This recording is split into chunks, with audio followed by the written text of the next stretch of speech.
A rainy and still a blessed morning to all. It is true that anything can happen in a moment, from the good to the unpleasant. And oftentimes, the latter, o yung hindi po kanais-nais, can shake our plans, our peace, and even our faith. But today, let us remember that no matter what we face, our God promises to meet our needs according to His abundance, in His perfect timing and ways. Magandang umaga po sa ating lahat. Tayo po ay tumayo at sama-samang umawit.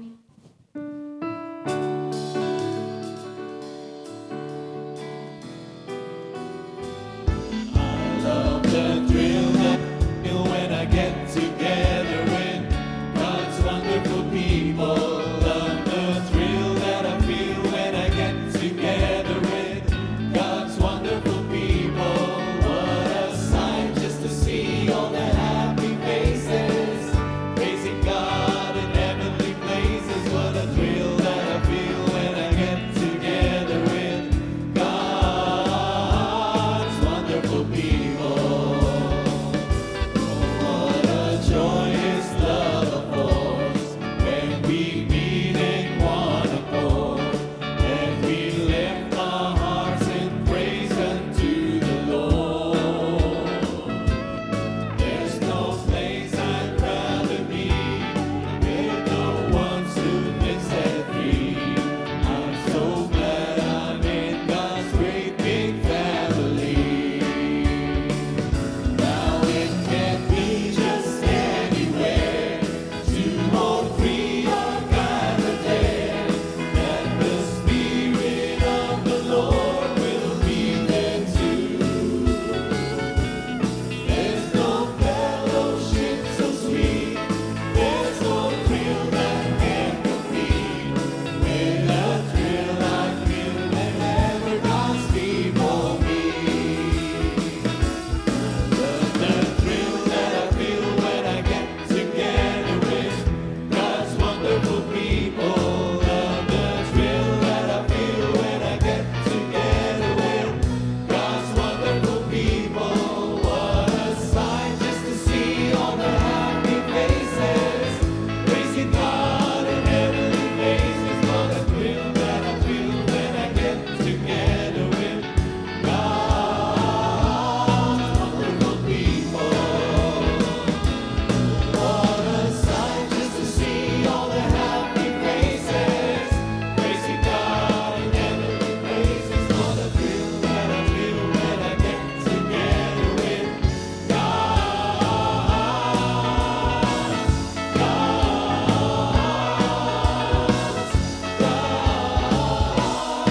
wonderful people. Tayo po ay manalangin. Sa saglit na katahimikan, ating ialay sa ating Panginoon ang ating mga personal na panalangin.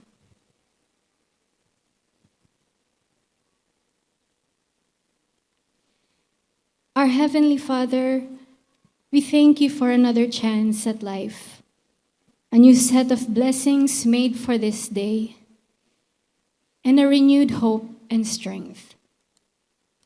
Itinutuon po namin sa inyo ang aming mga mata, ang aming puso't isipan, nang makatanggap ng kaliwanagan at kapayapaang kayo lamang ang makakapagbigay. Samahan ninyo po kami sa aming pagpuri at pagsamba. For you, our Most High God, are the center of it all. Sa inyo lamang po aming itinataas ang lahat ng taus-pusong pasasalamat. Sa pangalan ni Jesus.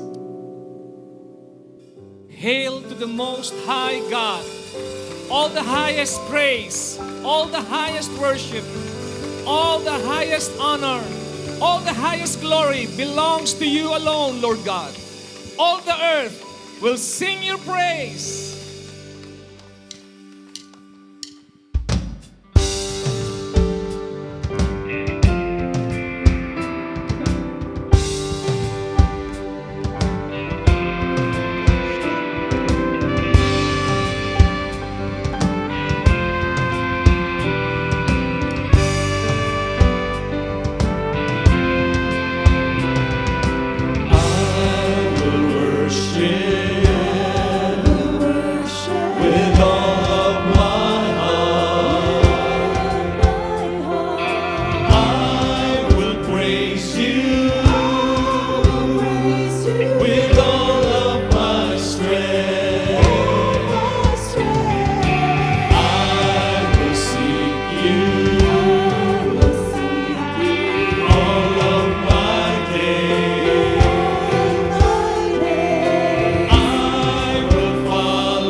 alone are worthy of my praise. I will give you all my worship. I will give you all my praise. You alone I long to worship. Yes, you alone are worthy of my praise. I will give you all my worship.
Sa bawat pag-ikot ng aming mga buhay, Panginoon, purihin po kayo. Sa aming mga isip, sa aming mga buhay, sa aming mga puso, naway patuloy po namin kayong mapapurihan, O Diyos. Lagi pong mamumutawi sa aming mga bibig ang mga papuri, sapagkat kayo ang Diyos na mabuti. Kayo ang Diyos na nagbigay ng kapayapaan sa amin na hindi po kayang ibigay ng mundong ito, Panginoon. Kaya walang hanggang papuri, laging pagpupuri ang mag-uumapaw sa aming mga puso, O Diyos. Sambahin po kayo.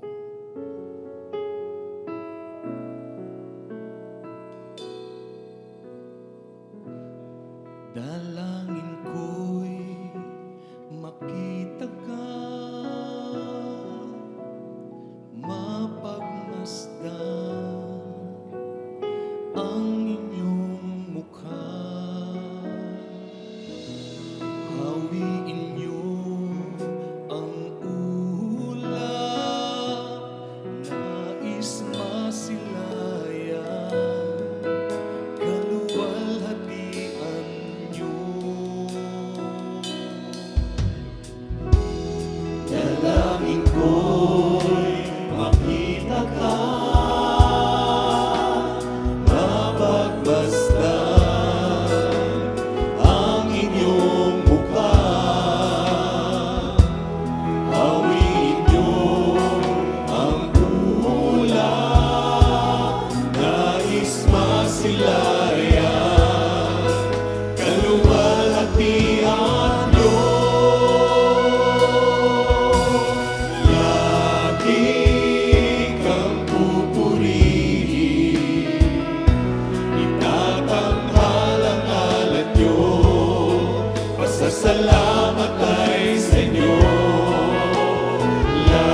Your name's in lights for all to see.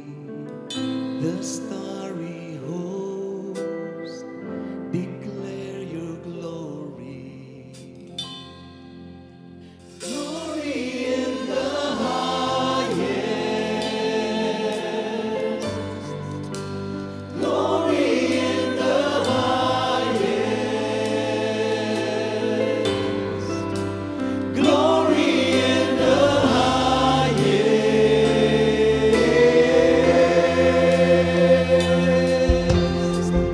Apart from you, there is no God. Light of the world, the bright and morning star.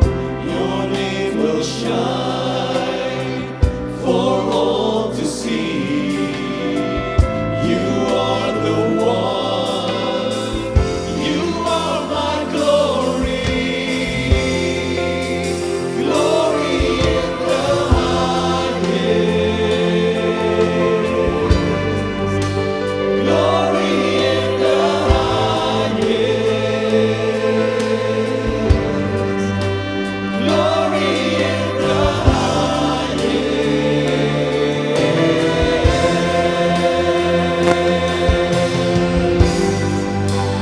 No one else will ever compare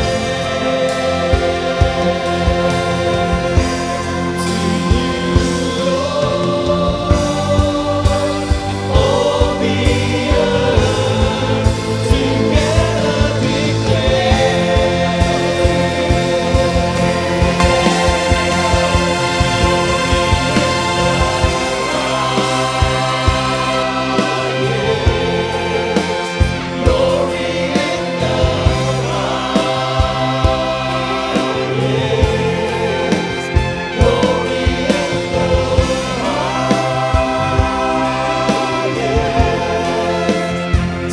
you, Lord. To you, Lord. Glory in the highest. Glory in the highest. Glory in the highest. To you, Lord. To you,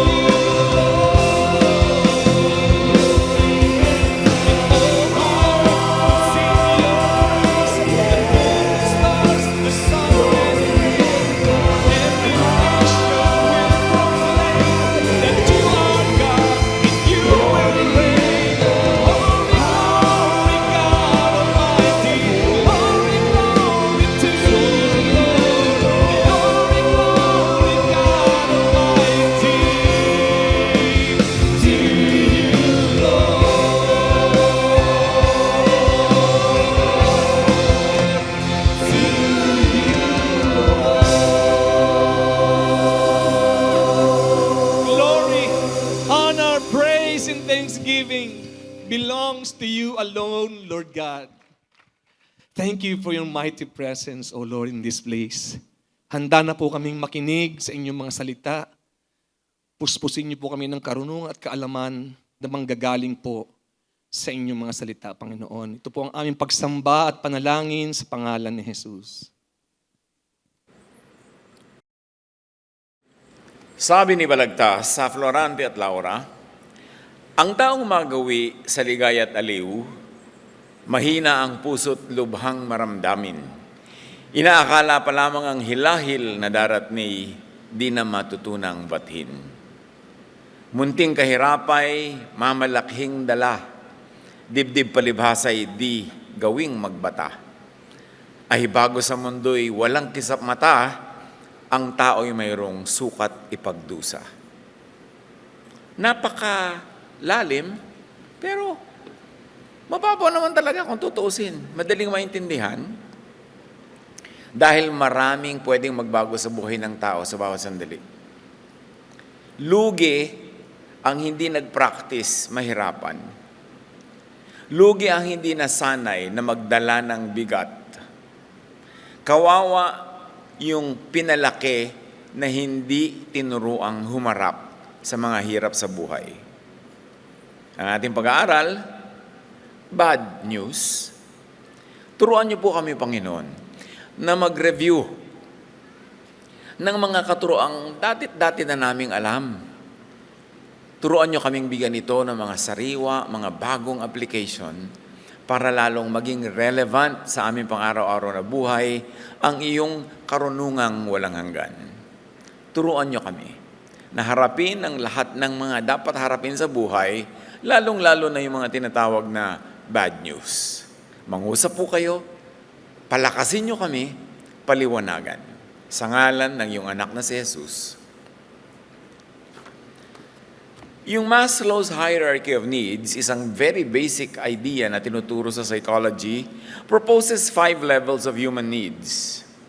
Namely, physiological or physical needs. Ito yung most basic needs for survival, including food, water, shelter, clothing, sleep, breathing. Yun ang pinaka-basic na need ng nilalang, yung kanyang physical survival. And then, safety. You don't only want to survive a moment, but you want to be generally safe for a long time, for life, if possible. And then, pagka na-fulfill na yon, may mga tataas na mga needs. Our need for love and belonging. And then, our need for esteem. Na meron naman tayong dangal, self-respect, confidence, achievement, and recognition from others. It's a higher level of need, and then meron pang highest, self-actualization. The highest level where individuals strive to reach their full potential and become the best version of themselves. Kaya kailangan natin mag-survive, kailangan natin makalampas sa poverty para makarating tayo sa mas mataas na mga needs at ito ay matugunan yung kahulugan ng buhay, yung ating katuturan, halaga natin sa lipunan, sa kapwa, lahat ng ito.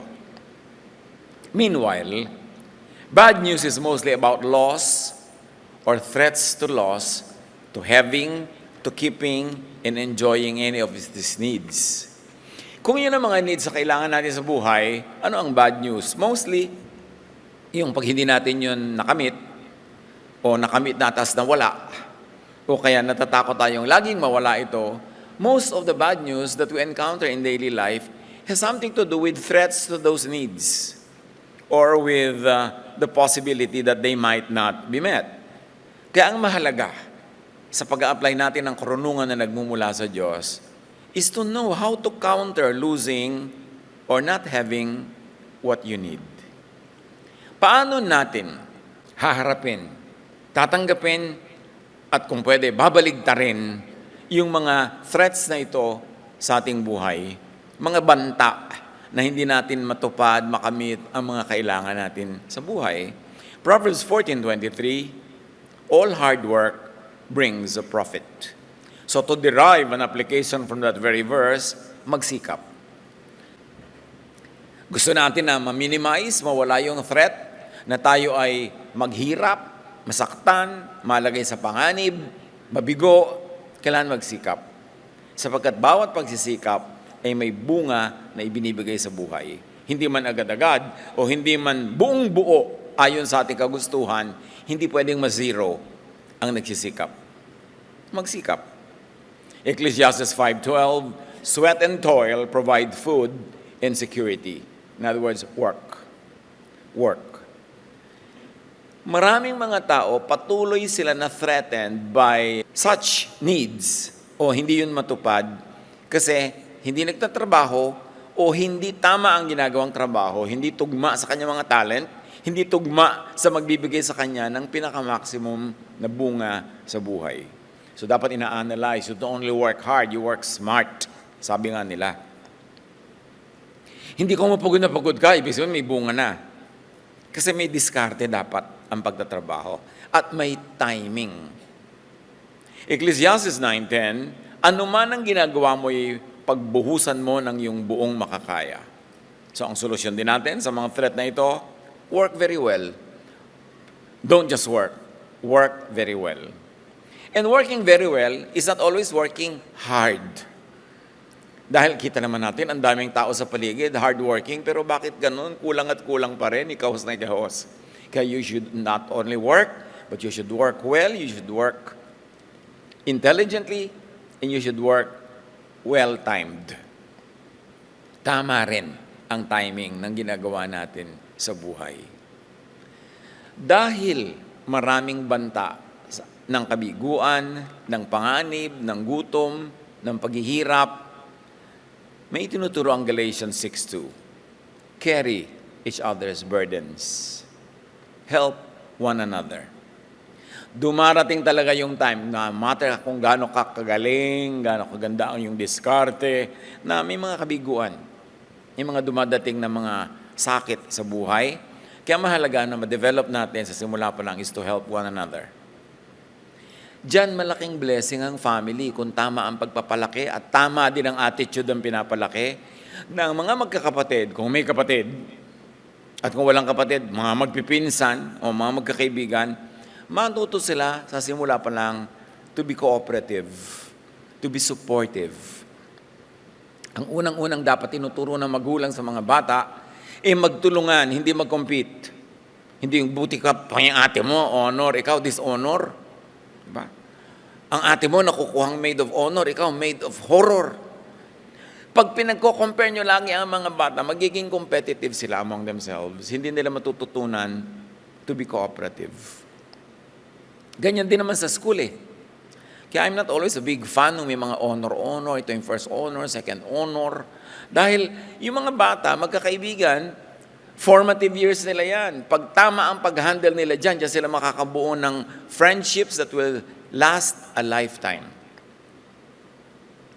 Yung mga kababata mo, kasama mo sa iyong paglaki, dyan ka pwedeng humugot ng maraming lakas sa darating na mga panghihina sa hinaharap. Pero kung tuturuan natin sila lagi mag-compete, maglabanan, makipagtalo sa isa't isa, anong baon-baon nila sa buhay nila? Kaya mahalaga yung attitude. Help one another. Help helpers. Kung nakikita natin na mayroong mga taong matulungin, tulungan natin sila, suportahan natin. Ito pala ang galing-galing na tumulong sa kapwa, di bigyan natin ng mga tools, ng mga supply, para makatulong pa siya ng makatulong, para nagmumultiply yung kaya niyang itulong at itulong sa kapwa. Again, why does Scripture emphasize helping one another? Because it's one of the solutions to this nagging problem of humanity, insecurity, danger, want, poverty, failure, and pain. 1 Thessalonians 5:11, palakasin ninyo ang loob ng isa't isa. Merong gustong mag-business, palakasin mo ang loob. Of course, intelligently, hindi naman yung pinapalakas mo ang loob na wala naman palang intelligent foundation yung sinasabi mong pampalakas ng loob. Pero encourage people. People need encouragement. Kaya kung ikaw talagang gusto mo mag-shopping, ang isama mo yung solsol. Para matuloy ang shopping mo kasi pinapalakas yung loob mo. Pero kung ayaw mong matuloy, ang isama mo yung, kailangan mo ba yan? Yung mga ganun, mga kontrabida sa shopping, para ka matuloy. Kasi madalas, hindi natin napapansin, yung iwinubulong sa atin ng kapwa, ng kasama, yun ang sinusunod natin. Lalo kung hindi tayo decided what to do, open na open tayo to be led or misled. So, palakasin ang loob ng isa't isa sa paggawa ng tama. Sa pagpapaunlad sa sarili, sa pagpapalakas sa sarili. Pag yan na ituro natin sa mga bata, napakagandang pabaon yan sa kanilang pagtanda. Ngayon naman, hindi na uso masyado yung maraming kapatid. So, dapat ilapit nyo yung mga anak sa mga pinsan. Paano ilalapit sa mga pinsan kung yung mga magulang, yung magkakapatid, magkakalayo ang loob?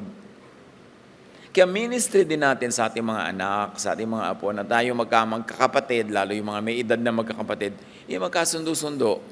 Para nakakagawa kayo ng social network na panglaban sa bad news. Kasi kahit naman ang buong planeta, pahirapan ka, awayin ka, galitin ka, pagka kayong magkakamag-anak na 20 nagkakasundo at nagkakatulungan, buo na yung munting mundo nyo. You will survive. It's important to raise children in an atmosphere that will teach them and help them to survive. How to counter losing or not having what you need? Romans 12:10, honor one another above yourselves. Be honorable. Ayaw mo na hindi ka pinapansin, gusto mo meron kang dangal, meron kang halaga, therefore be honorable. Be honor-worthy. Hindi yung hingi tayo ng hingi, hanap tayo ng very positive attention, positive review. Pagkatapos, hindi naman honorable yung mga pinaggagawa natin sa buhay. It cannot happen. But if we live honorably, honor will naturally come our way. It's the law of nature.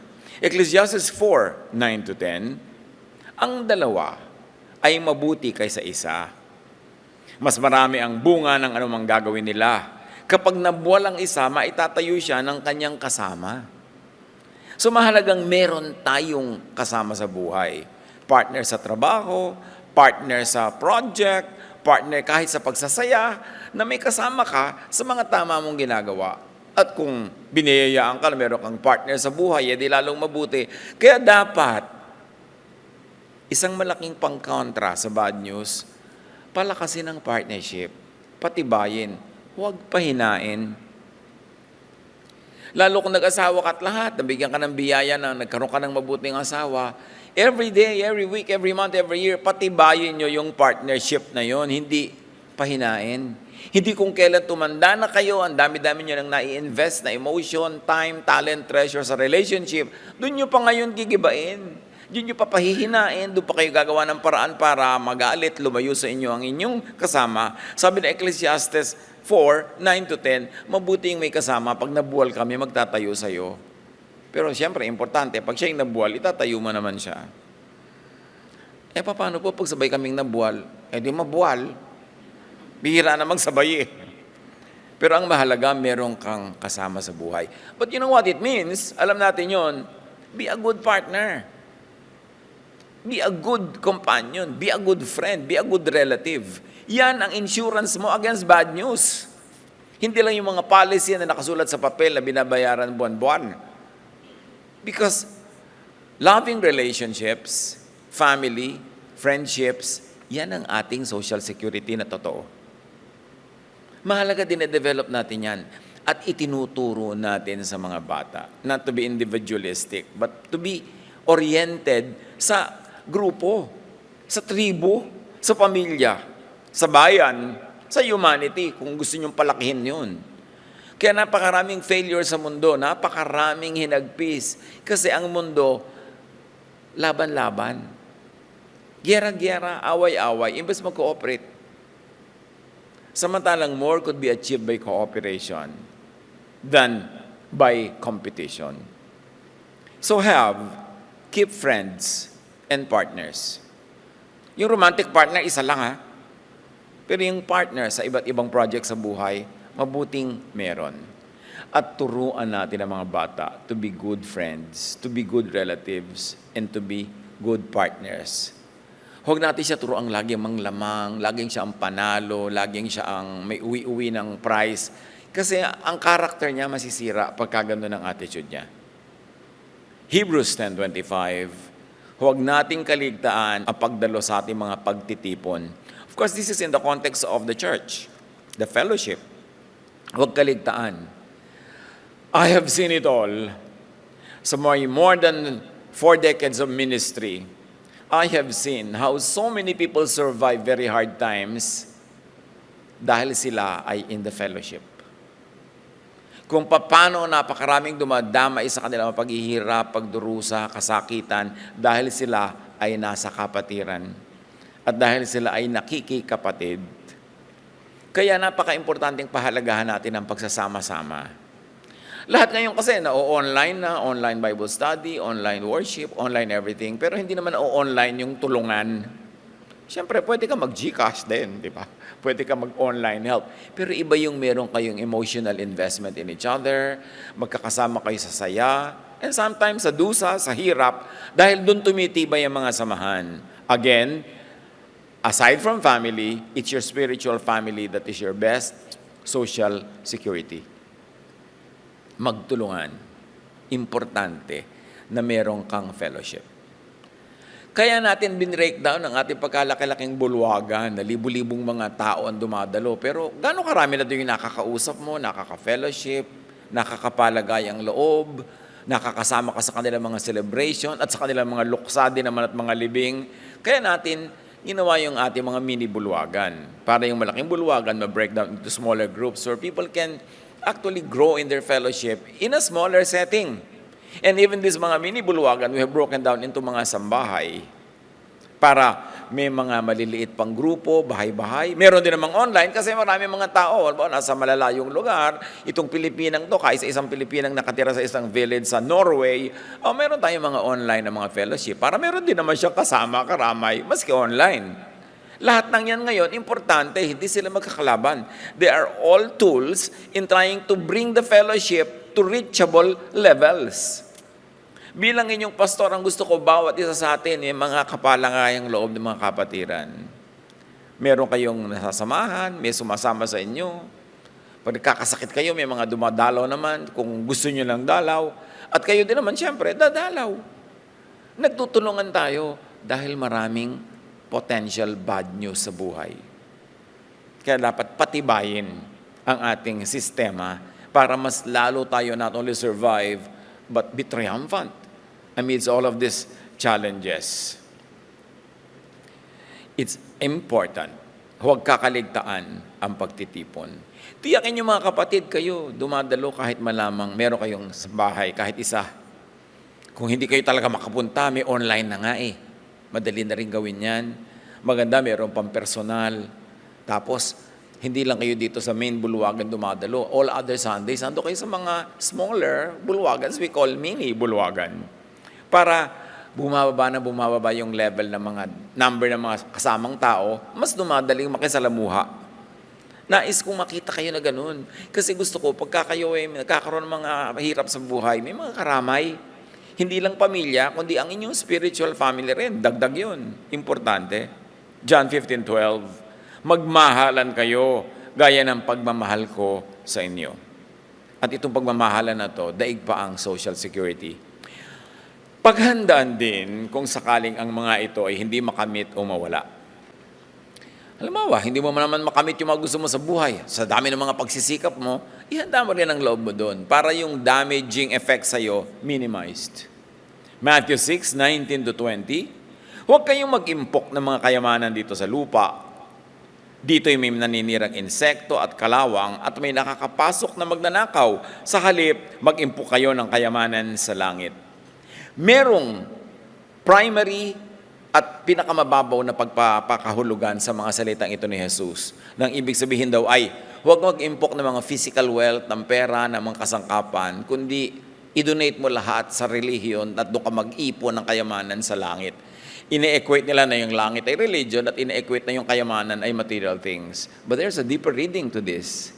And the text will allow us to read it this way. And usually, most of the text should be read that way.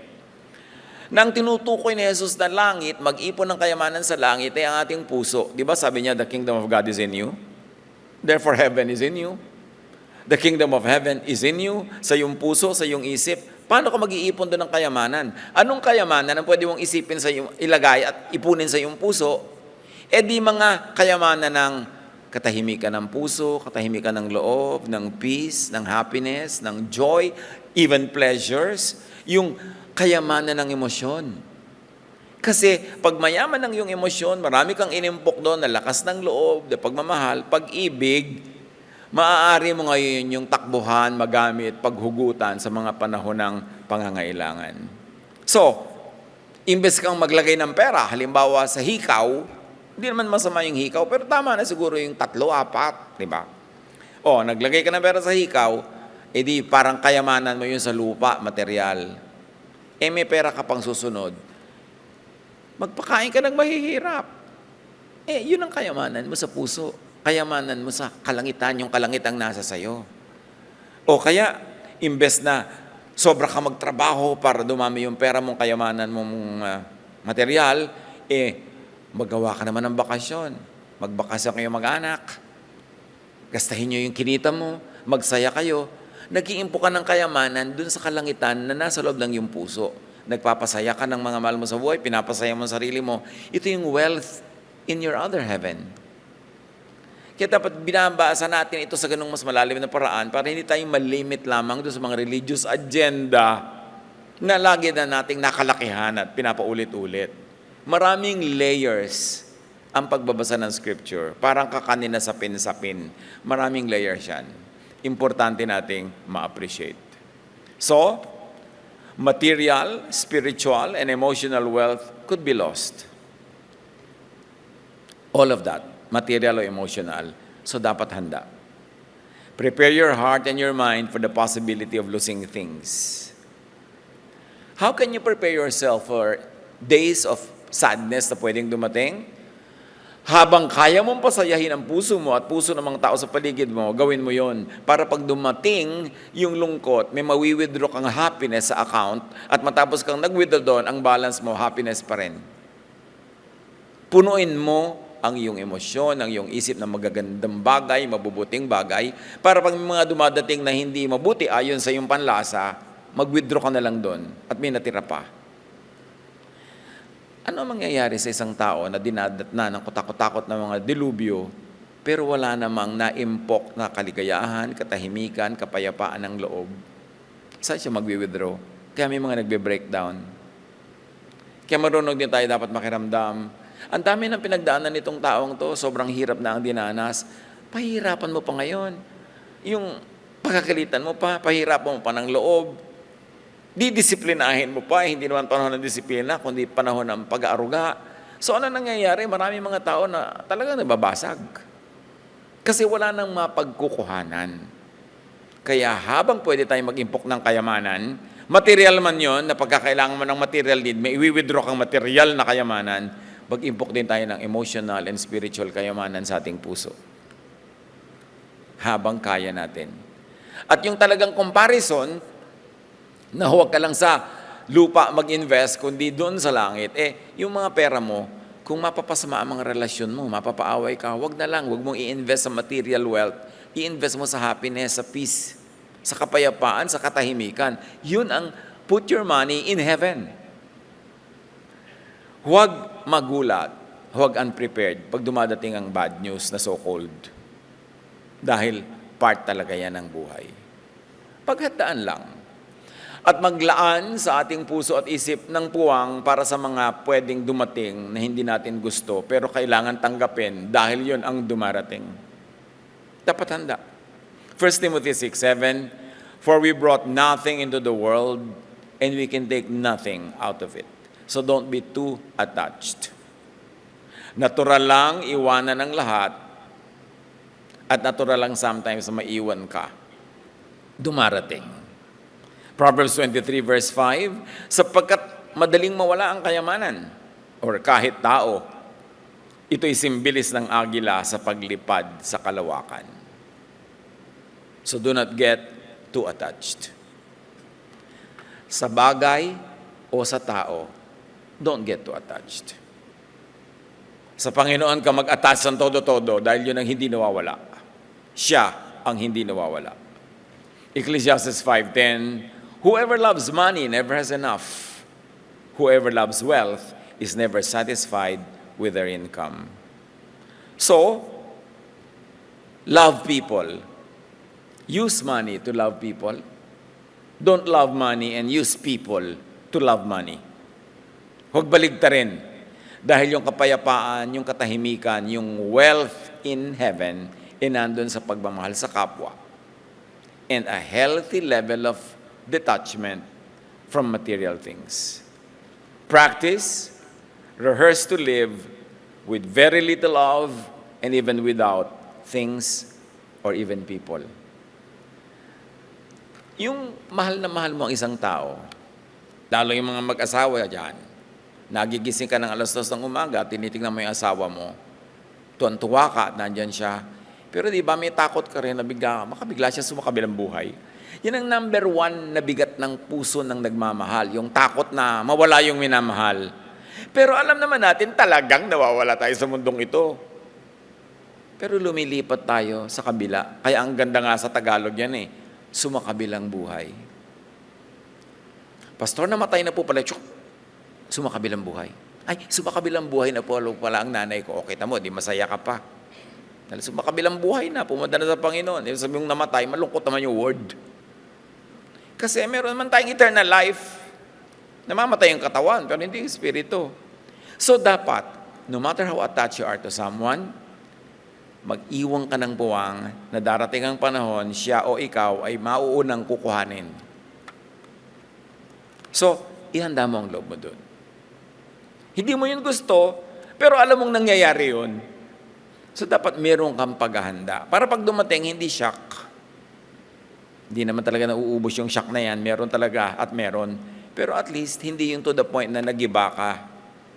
Dapat may paghahanda.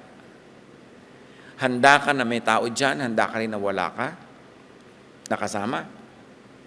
Handa ka na mayroong mga kayamanan, at kahit ayaw mo, ay pwedeng handa rin ang kalooban mo kung mabawasan ito. O, in extreme cases, mawala. Tulad ng nangyari kay Job. Philippians 4:11-12. Alam ko kung paano maghikahos. Alam ko rin kung paano managana. Natutunan ko na ang sikreto kung paano masyahan sa anumang kalagayan sa buhay. Yan ang taong secure. Yan ang taong hindi kayang gibain ng bad news. Kasi pinaghandaan, nakalaan ang kalooban, at lalo na kung may practice. Kaya isa sa mga pinakamatalinong pagpapalaki ng mga bata, practicein silang mahirapan. Napapansin nyo ba, especially kung may edad-edad na kayo at marami na kayong range of time to study people, most often, not always, ang mas mabubuting anak, yung mga laki sa hirap. Kasi sanay sila, alam nilang ibig sabihin ng mahirapan, therefore meron silang sensitive spirit. Pero pag pinalaki mo sa sarap, minsan yun namang hindi marunong tumanaw. Minsan yun ang insensitive. Kaya kailangan may practice. Kahit kayo may mga batalyon-batalyon na house staff, bibigyan nyo ang mga bata ng household work.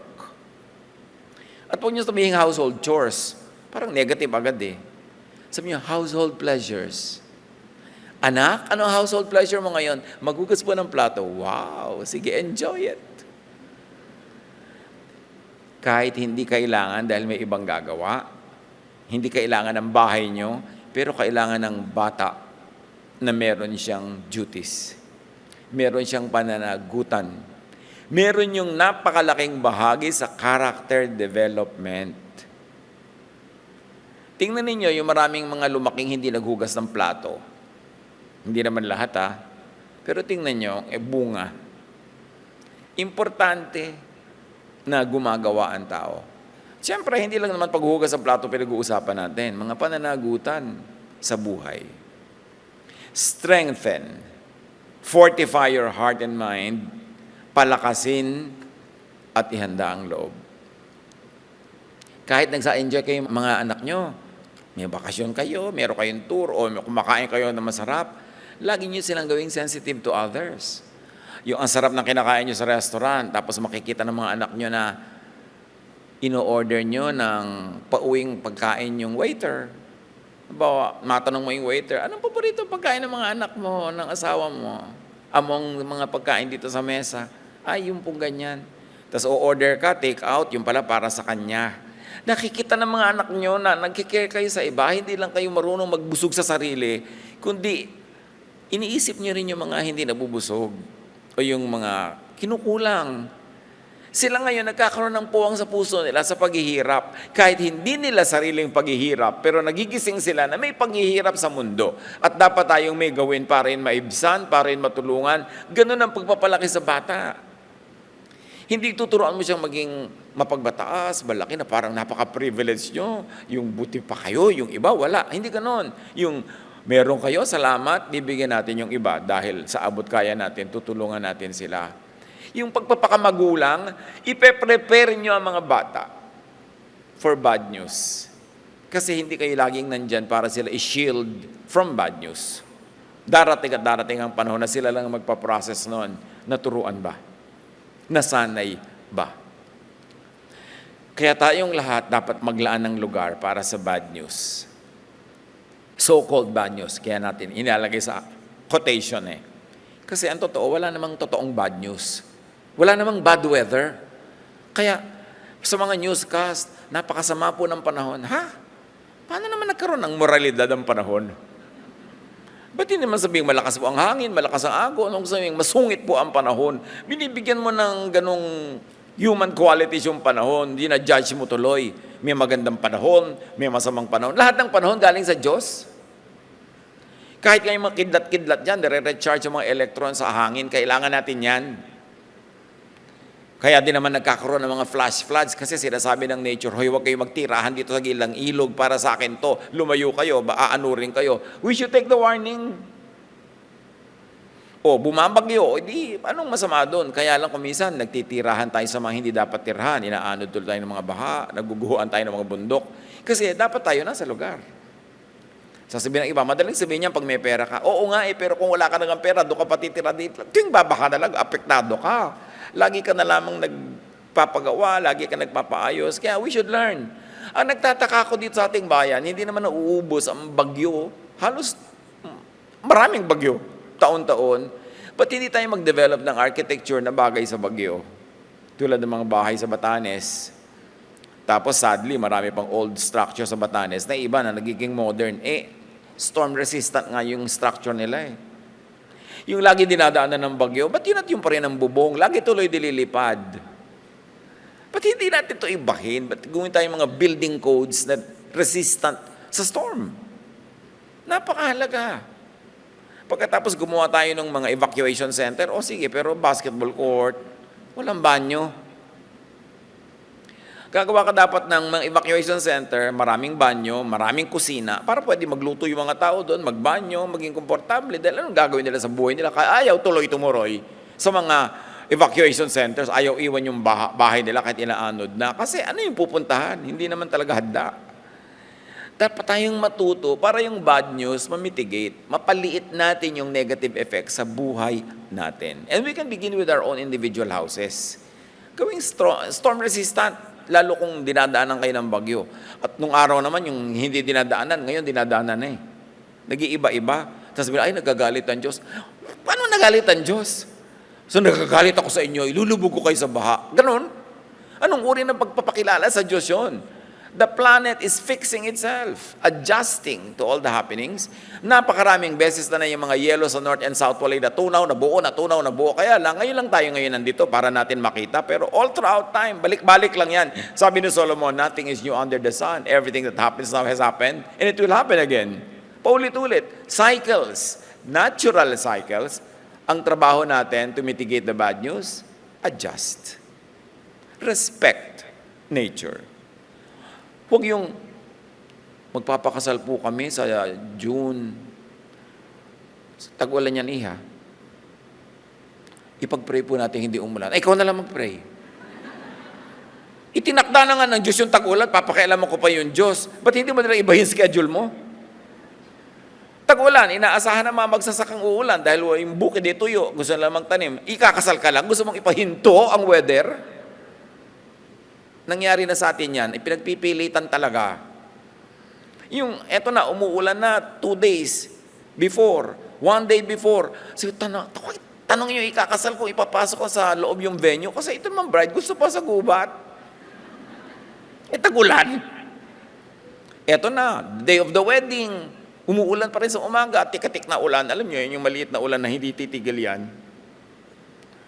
Tawagan nyo, ilipat na sa venue habang may oras.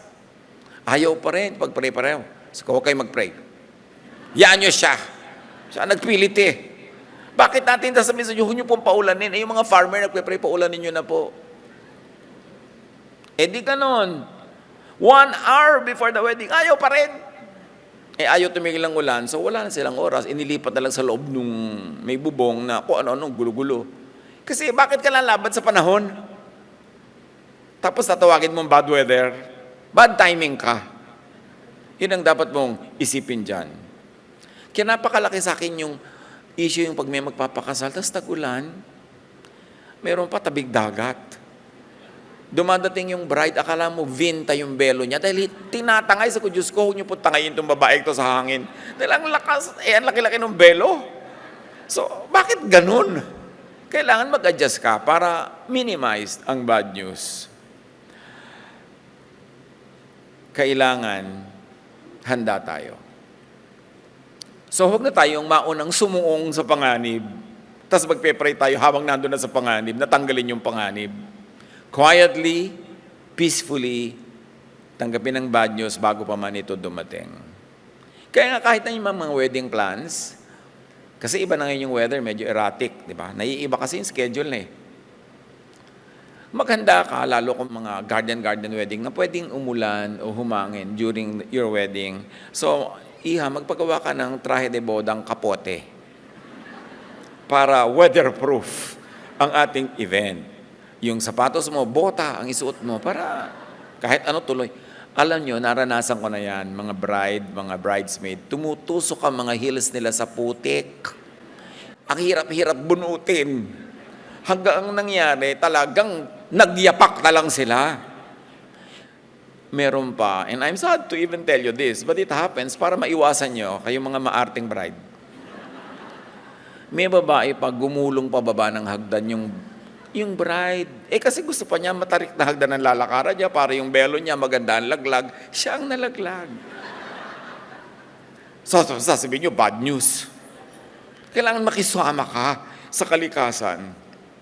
Philippians 4:6-7. Huwag kayong mabalisa tungkol sa anumang bagay at ang kapayapaan ng Diyos na hindi kayang maunawaan ng tao ang siyang mag-iingat sa inyong puso at pag-iisip dahil sa inyong pakikipag-isa kay Kristo.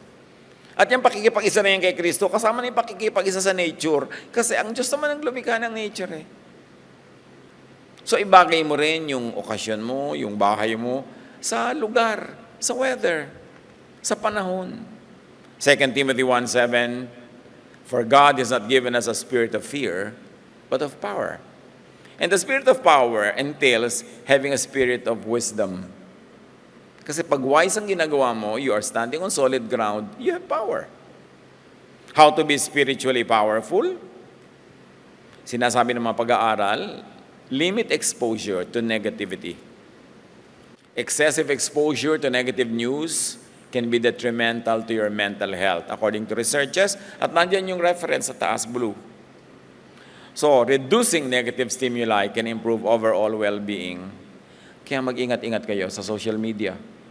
Mag-ingat-ingat tayo sa lahat ng online kasi ang dami diyang negativity. Sobrang dami. Magbasa ka lang ng comment, may ang gandang nangyari. Yung mga comment, puro negative, malulungkot ka eh.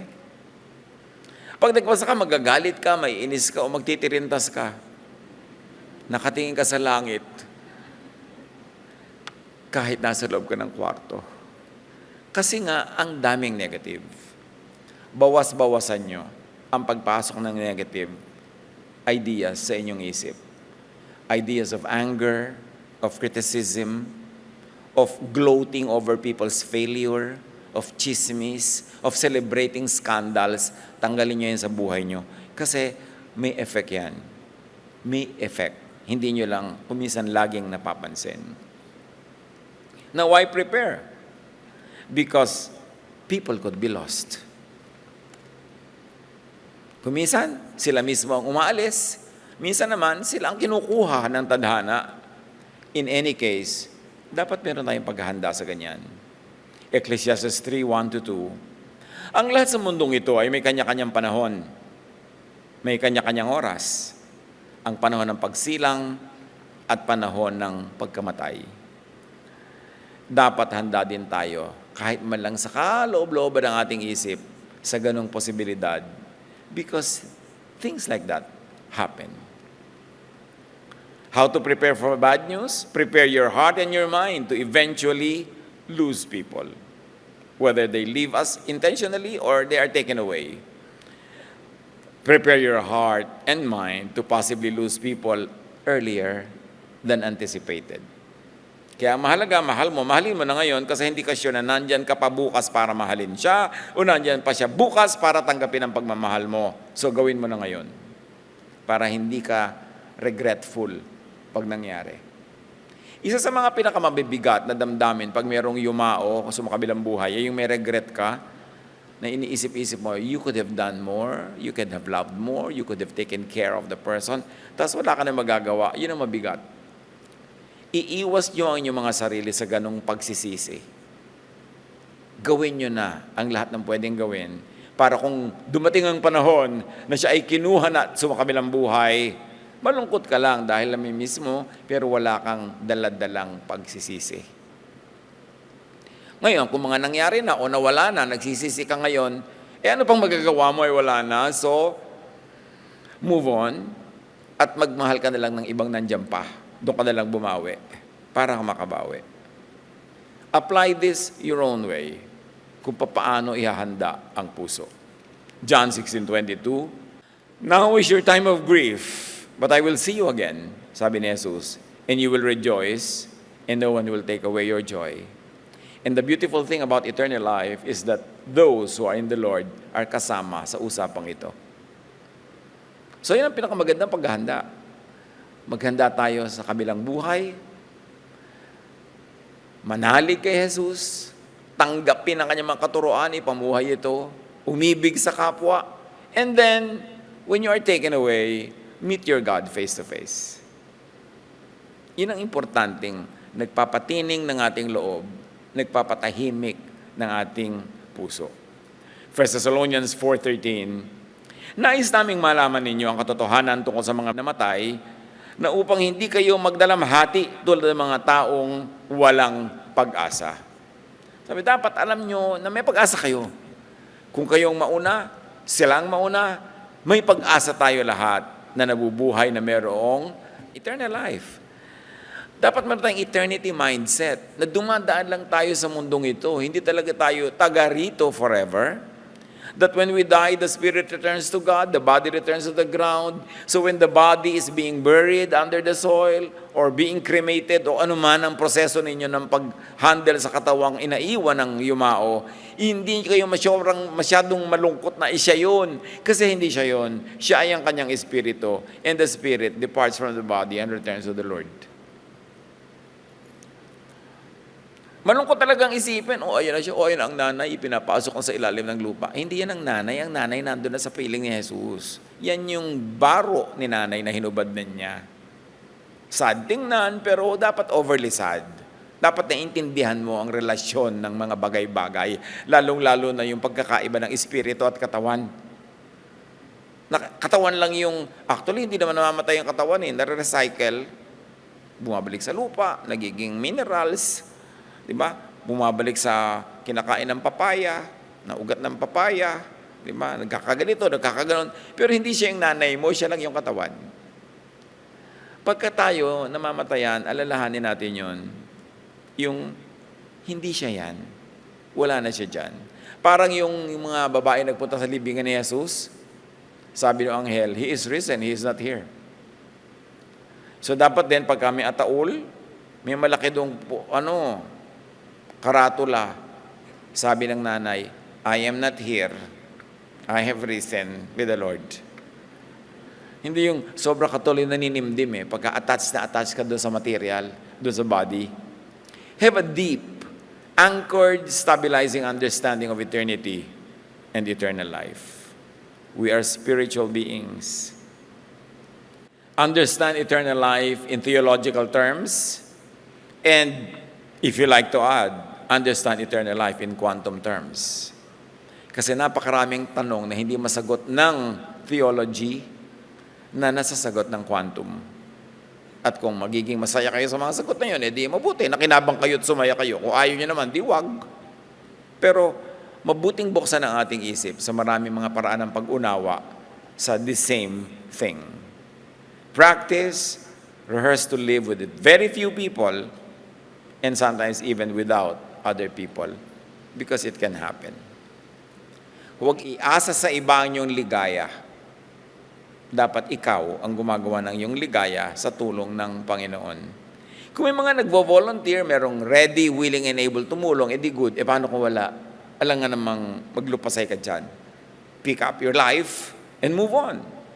Galatians 6:5, for each will have to bear his own load. Yun ang katotohanan ng buhay. Kanya-kanya tayong pasan ng mga naka-assign sa atin o nahulog sa atin ng mga pasanin. Nakakatulong-tulong lang tayo, nakakapagpagaan, but it is the primary player who will carry the load. So dapat ihanda natin ang ating loob at ihanda natin ang loob ng ating mga anak, mga apo, para hindi sila gumuho pag nagdala sila ng load. Spending time with friends and family is one of the most effective coping strategies sa bad news. Kaya yung mga lamayan, yung may mga lamay dyan, may wake dyan, I prefer to see a lot of socialization ng mga pumupunta doon. Less religious services. Kasi puro religious services, oras-oras, araw-araw, gabi-gabi. Yun din naman nang yun ang madidinig mo, wala namang bago, may bago ba? When you heard 3 or 5 funeral messages, you've heard them all. Recycle ang lahat. Tapos yung iba pa darating, ay, may service, mamaya na tayo bumalik. Kasi ayaw nila dumalo. O kaya, uy, may service daw, alisan na tayo, baka tayo abutan, mahaba yan. No? Takbuhan na yung mga tao. Kung ang lamay yung mga kwentuhan, nagkikita-kita kayo ng mga magkakamag-anak, mga magkakaibigan, yun ang meron talagang relief, yun ang meron talagang comfort, yun ang meron talagang therapy. Kaya lagi kong sinasuggest, pag dumadating ako sa mga lamay, makikialam ako ha. Sige po, pastor. Pastor ka kasi, pinapayagan ka makialam. Pagharap-harapin niya mga silya na yan, huwag magkakatalikuran. Pagharap-harapin niya ang row 1 and row 2, row 3 and row 4, para yung mga uupo dyan, nagkukwento, ang hirap-hirap ka, lumingo, nakikipagkwento ka, nakaganon ka, di ba, gano'n sa mga punerarya. So, even the architecture and even the arrangement of the chairs will affect your coping. Lahat tayo siyempre namatayan, nakakaroon tayo ng comfort na pag-usapan yung mga buhay natin together with the departed or among ourselves. So we should encourage a lot of that sa mga funerals. At kung minsan mga kapatid, kahit ako, di ba sabi ko yung mga bad news, yung mga sadness, i-minimize. I'm 70. I have seen enough funerals. Marami na ako nailibing. Marami na akong na-officiate ang mga libing, mga lamay, mga ganyan. Ang dami-dami ko na dinalang lungkot. Kaya ngayon, as much as possible, I say, graduate na ako sa mga lungkot overload, so excuse na muna ako sa lamayan. I send my prayers and my love, and the flowers even. Pero gusto ko magpahinga muna sa ganyang mga lungkot. So hindi lahat ngayon ng mga patay pinupuntahan ko. Hindi dahil I don't care, but because I have to protect myself from sadness overload. Kakalibing ko lang nung isa kahapon, may libing na naman, meron uli bukas. I mean, it will find a way of affecting people, no matter how religious you are. Kaya kailangan pinaprotect mo rin ang sarili mo sa ganung mga bagay. Kaya uunawain niyo rin yung mga kapwa. Na kung minsan ayaw na nilang tumingin doon sa kabaong kasi nakakalungkot. O kaya sabi mo, ay, bakit nangingitim yung kuko? Yung kung ano-ano pa pag-uusapan ng mga nakatingin doon eh. Kaya yung iba ayaw nilang tumingin, huwag niyo nang pili, halika, tingnan mo ang nanay. Hug mo si nanay. Huwag na, kung ayaw tumingin, hayaan nyo. Kasi may kanya-kanya tayong paraan ng coping eh. And prevention of too much overload. Napakaraming pasanin sa buhay. Dapat nating mamaster yung pagpapagaan. Hindi lang ng dala natin, kundi ng dala ng kapwa. So, mahalaga, lalo sa mga difficult times, have company. Which of course teach us to make and keep friends. You cannot make old friends. You can only keep them or lose them. Isang napakalaking kamalian to quarrel with old friends. Makipagkasira with old friends because hindi ka na pwedeng gumawa ng old friend dahil hindi mo na pwedeng ibalik ang panahon. Pwede kang magsimula ngayon ng new friendships pero it will take 10-20 years para masabing old friend. Buhay ka pa noon, pagdating noon, nawa. So, huwag tayo makikipagkagalit sa mga old friends, magpalampas, magpatawad. Sa mga, lalo ka mag-anak, kapatid, yan ang oldest friend mo, yung kapatid mo. Sabay kayong lumaki, pagkatapos siya pa yung number 1 mong kaaway na mortal. Dahil ang dami niyong ginawa against each other sa habang panahon. So lahat ng dapat yan, malampasan natin. para lumakas ang ating loob, ang ating damdamin in processing the many bad news that may still come yet.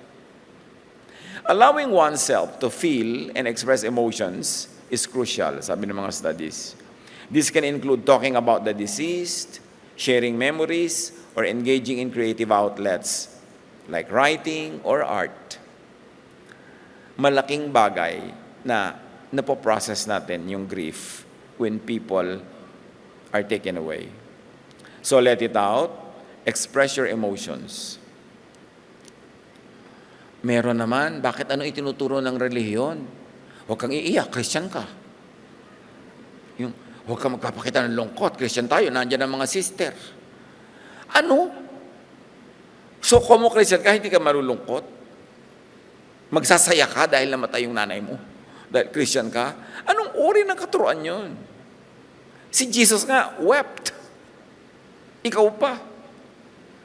Minsan, nasa isa akong libing, yung mga namatayan, alam kong pigil na pigil. Sabi ko, lumapit ako. Sabi ko, iyak.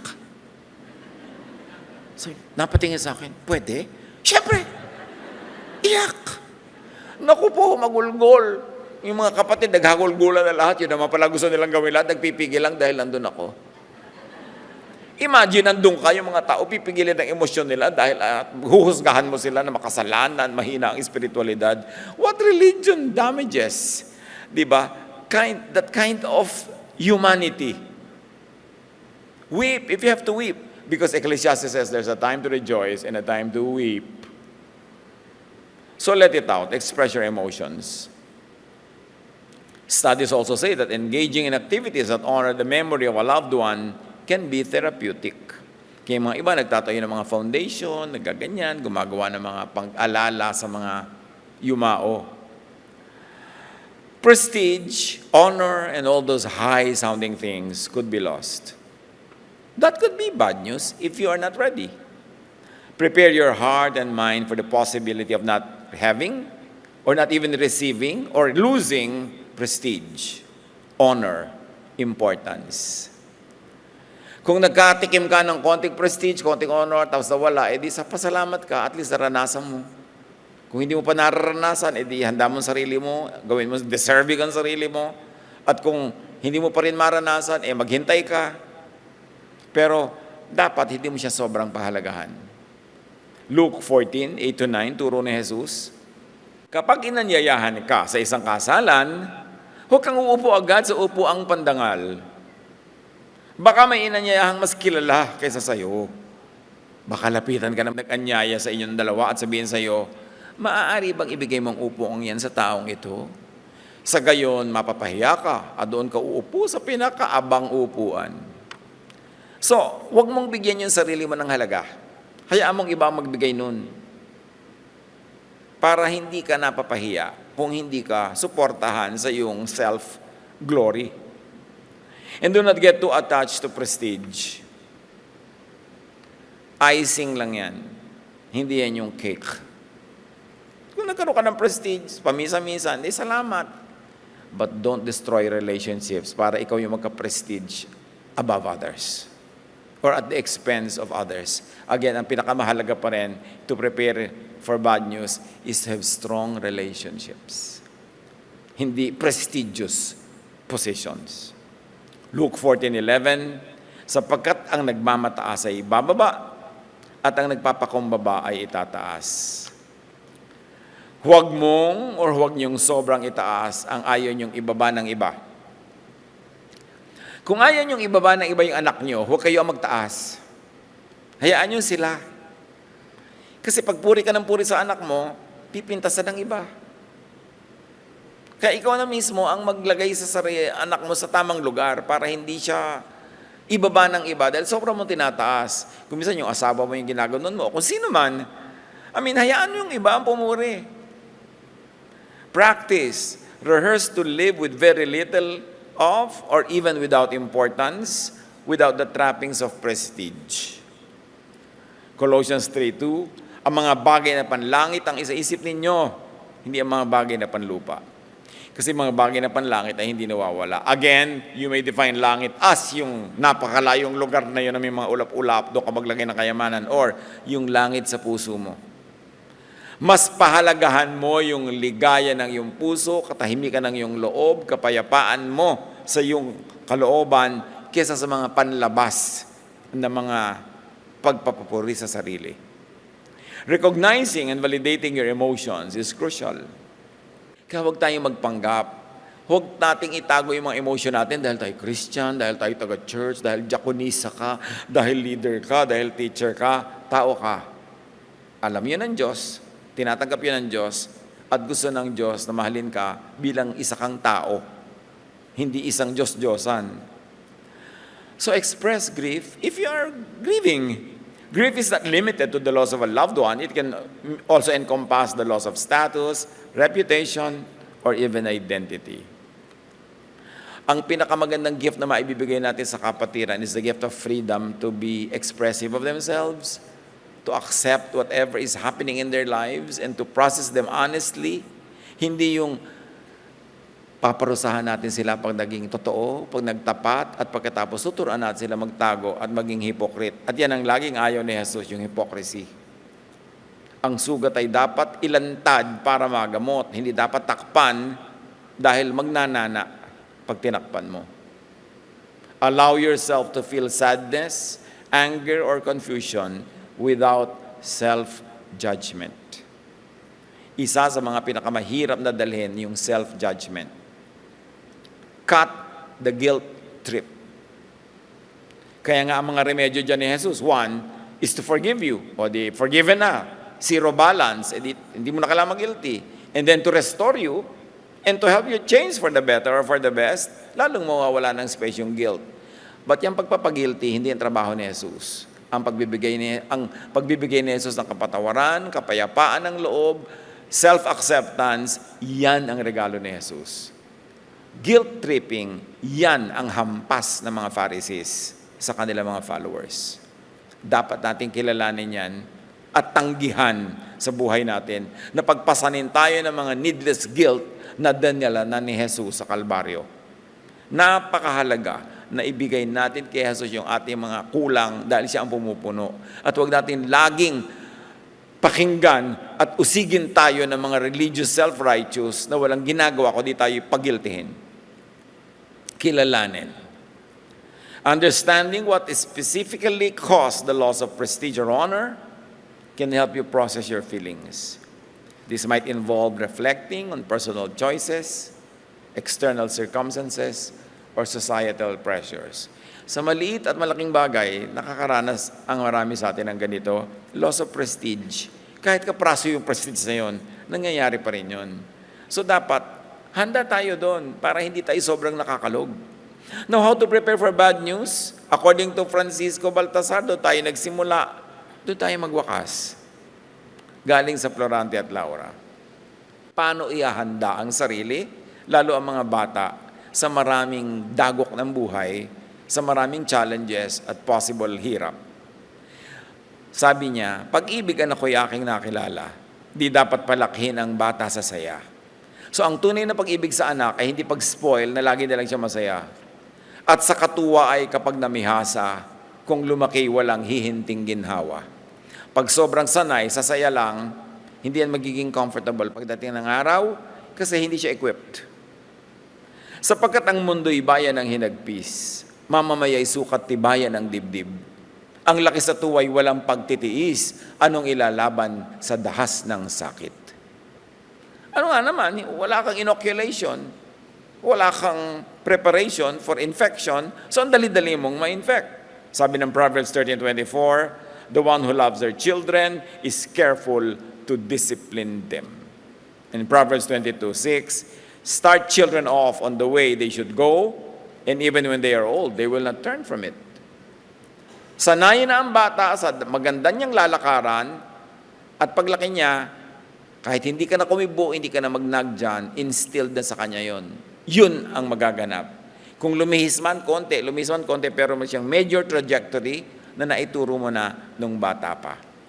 Sabi pa ni Balagtas, Ang context kasi ng tula na ito ni Balagta, si Florante, batang prince na ipinapadala sa boarding school in a faraway kingdom. Ayaw ni Florante, dahil spoiled siya sa kanilang palasyo, prinsipe siya doon, lahat ng gusto niya nangyayari.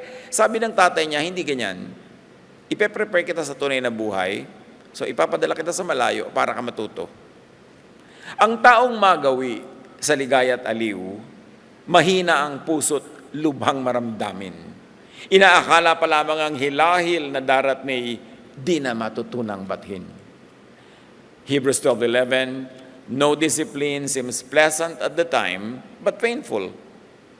Later on, however, it produces a harvest of righteousness and peace for those who have been trained by it. Patuloy ng Florante at Laura, yun daw bata na lumalaki sa sobrang sarap, para ng halamang lumaki sa tubig, dahoy nalalanta, munting di madilig. Ikinaluluoy ang sandaling init, ganyan din ang pusong sa tuway maniig. Matthew 13:6, but when the sun came up, the plants were scorched, and they withered because they had no root. Siyempre, yung water plant nakababad sa tubig, konting matuyo yung tubig, tuyo na rin siya. Ang bata rin na nakababad sa saya, sa ginhawa, konting hirap, looy na. Munting kahirapay, mamalaking dala. Oo nga naman, ina-exaggerate nila, konting hirap, sobra na, hindi na kaya. Dibdib palibhasa, hindi gawang magbata. Ay bago sa mundo'y walang kisap mata, ang tao'y mayroong sukat ipagdusa, kaya dapat ready ka. Every turn, there's a possibility of bad news. Ang laki sa layaw, karaniway hubad sa bait at muni, sa hatol ay salat. Masaklap ang bunga ng maling paglingap, habag ng magulang sa irog na anak. Proverbs 19:18, discipline your children, for in that there is hope. Do not be a willing party to their death. Sa taguring bunso't likong pagmamahal, ang isinasama ng batay nunukal or bubukal, mag-spring. Ang iba'y marahil sa kapabayaan ng dapat magturong tamad na magulang. Proverbs 23:13-14, do not withhold discipline from a child. If you punish them with a rod, they will not die. Punish them with a rod and save them from death.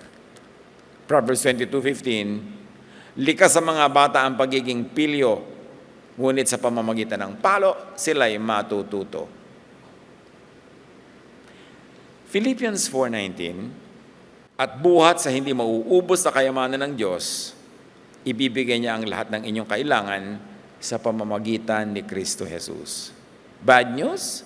Do not worry, because God cares. God knows and God loves. Matthew 6:25-26, sabi ni Jesus, huwag kayong mabalisa tungkol sa inyong kakainin at sa inyong iinumin upang kayo'y mabuhay o kaya tungkol sa susuotin ng inyong katawan.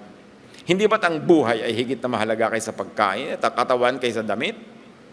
Masdan ninyo ang mga ibon, hindi sila nagtatanim, ni umaaniman o kaya nagtitipon sa kamalig, ngunit pinapakain sila ng inyong Ama na nasa langit. Hindi ba't higit kayong mahalaga kaysa sa mga ito? Turuan niyo po kami, Ama, to live triumphantly with power, with energy that comes from you, not in fear and not with fear. Turuan niyo po kami, Panginoon, na kung dumarating yung tinatawag na bad news, ay buong katapangan, buong kalakasan naming maharap at maprocess.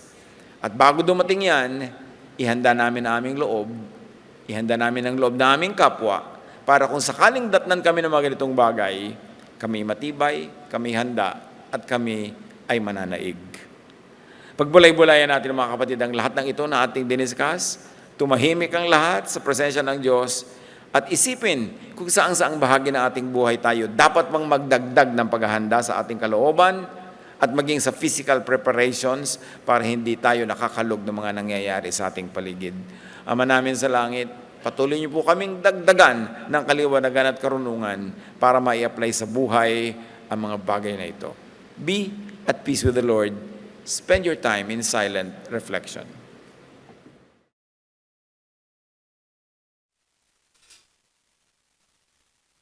Tayo po'y manalangin.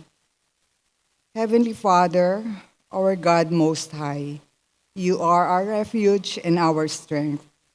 We feel pressed, but we will not despair. Even if the enemy pursues us, I know you will never abandon us. No matter what happens, we trust in you and only you. Lord, we thank you for every lessons of life that we learned from you. We also thank you for the abundant blessings you give us each day. We acknowledge that cheerful giving is not an obligation, but a joyful act of worship.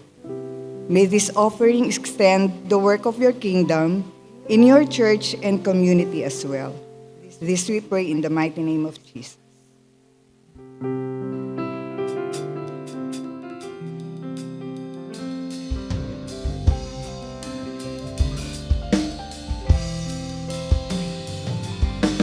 Aking mga kamay, naghahandog tanging alay.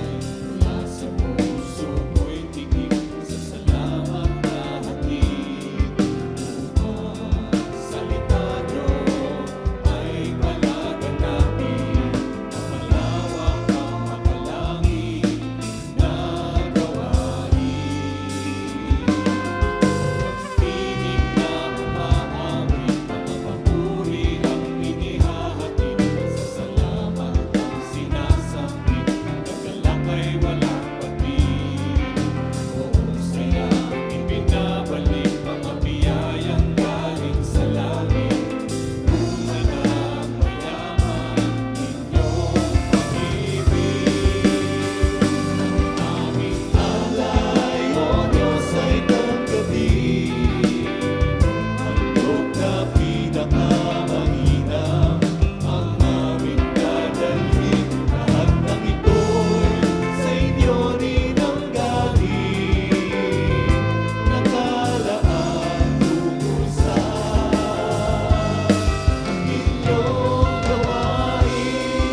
Ang katatapos pong mensahe ni Kuya Ed Lapis ay pinamagatang Bad News.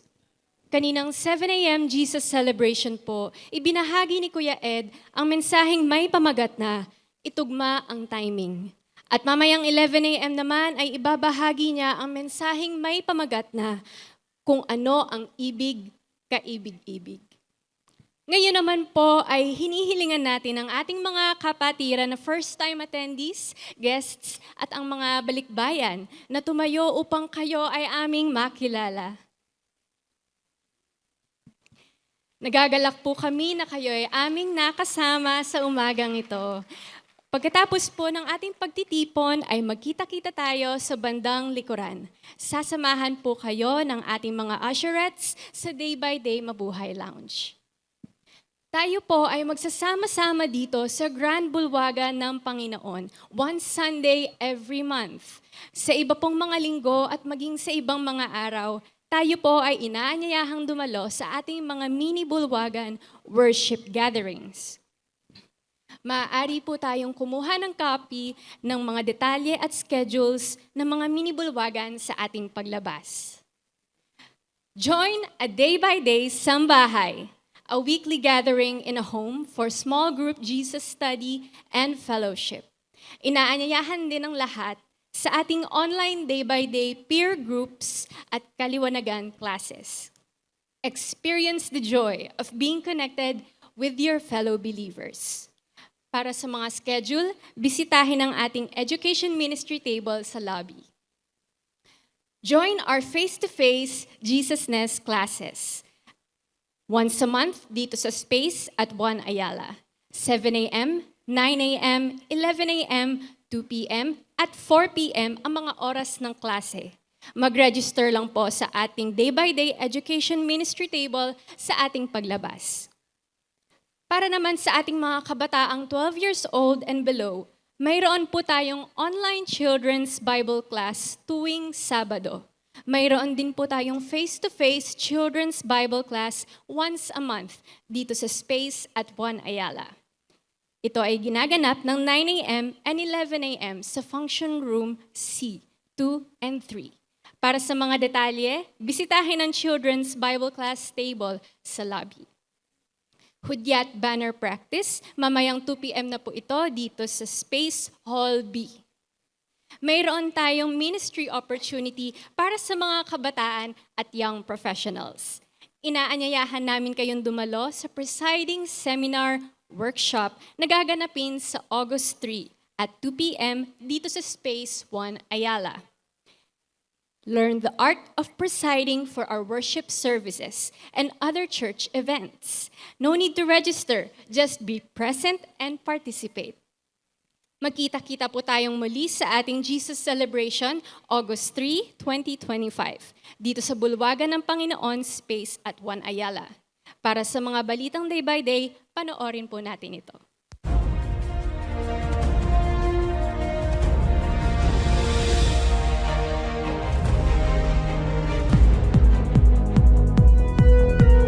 Noong June 15, ipinagdiwang natin ang 40th anniversary ng ating kapatirang Day by Day. Happy 40th anniversary, Day by Day!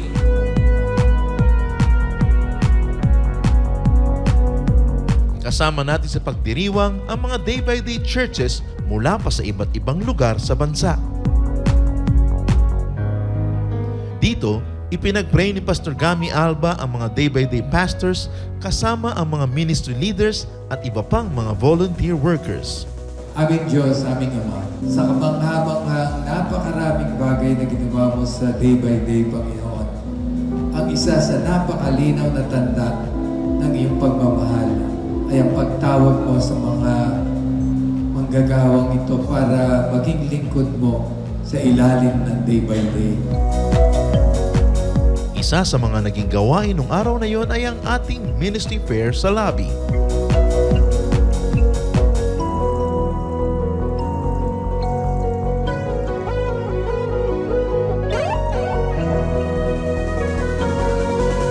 Nagkaroon ng oras para makapagkwentuhan at makapagsalo-salo ang lahat ng dumalo.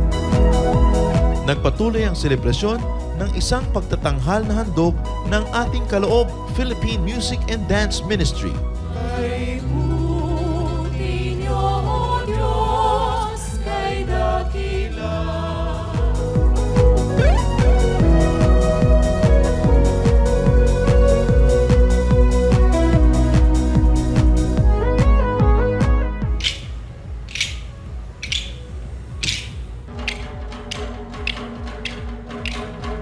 Pagpista kay Jesus ang pista.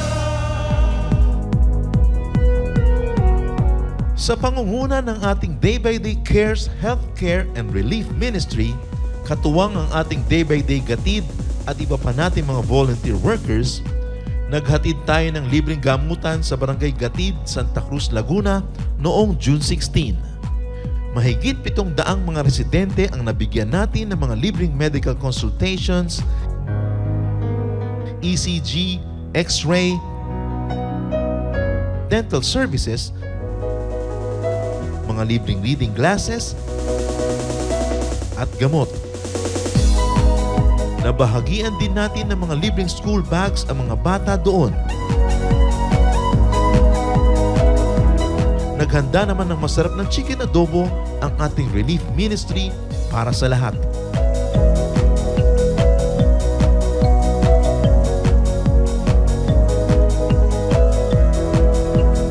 Noong July 13, ginanap ang unang Jesus Celebration ng ating Day by Day Mini Bulwagan Twins K Raksabago.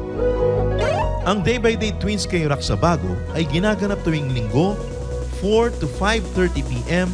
sa Twins K Compound, 601B Raksabago Street, Tondo, Manila. Papuri para sa kataas-taasang Diyos na buhay!